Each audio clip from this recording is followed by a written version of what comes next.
मन्नाथ मंदिर राखे दिव्य भव्य काम चालू आहे। ते घ्या पाहून आपण या ठिकाणी जे मन्नाथ नगरचं देवाचं मन्नाथ बाबाचं या ठिकाणी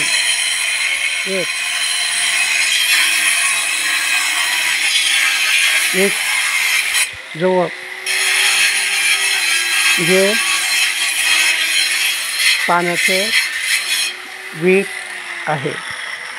या ठिकाणी 12 महिने पाणी राहते अशा प्रकारचं आणि आतमध्ये कुणालाही प्रवेश नाही हे आपण पाहून घेऊ शकतो।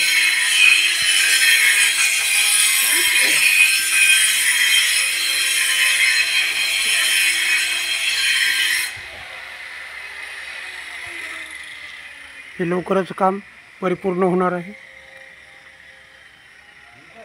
आणि बाजूला एक मारुतीरायाचं मंदिर आहे। जेणेकरून येथे लग्न कार्य जर करायचं असेल तर लांब जाण्याची गरज नाही, अशा प्रकारचे पर्यटन स्थळ हे निर्माण होणार आहे। आमच्या गंगाखेड शहराचा विकास झपाट्यानं होत आहे।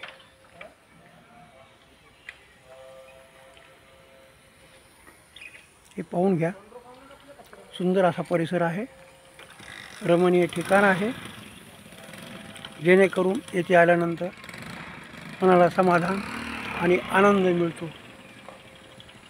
संसाराचं दुःख विसरून जाण्यासाठी या ठिकाणी यावं आणि थोडासा आनंद घ्यावं आणि मन्नाथ बाबाच्या चरणी मस्तक ठेवून साष्टांग दंडवत घालून येथे आपल्या मनाची परिपूर्णता करावी। या बघा इथे भाविक आलेले आहेत, देवाचं दर्शन घेतलेलं आहे भाविकांना।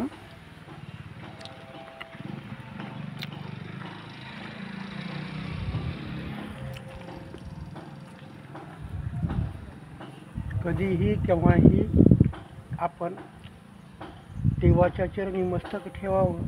वेळ संसारात तर वेळ घालताच, पण आपण परमार्थामध्ये वेळ घालण्यासाठी आपण वेळ काढून कामामध्ये काम, काही म्हणा राम राम, हा जाईल हा भवश्रम, सुख होईल दुःखाचे, अशा प्रकारे या युक्तीप्रमाणे माणसाचे जीवन आहे। क्षणभंगूर भरोसा नाही, जेणेकरून या देहात आपण जन्माला आलेलो आहोत तर देवाचे चरण स्पर्श व्हावा आणि आपल्या जे काही आवडीनिवडी जे आहेत ते परिपूर्ण करणारा हा भगवंत परमात्मा ज्याने सृष्टी निर्माण केली असे जय शंभो महादेव हे एक जगाचा त्राता आहे, जेणेकरून आपली मनोकामना पूर्ण करणारं ठिकाण म्हणजेच मन्नाथ बाबा। शंभो शिव हर हर हर हर महादेव।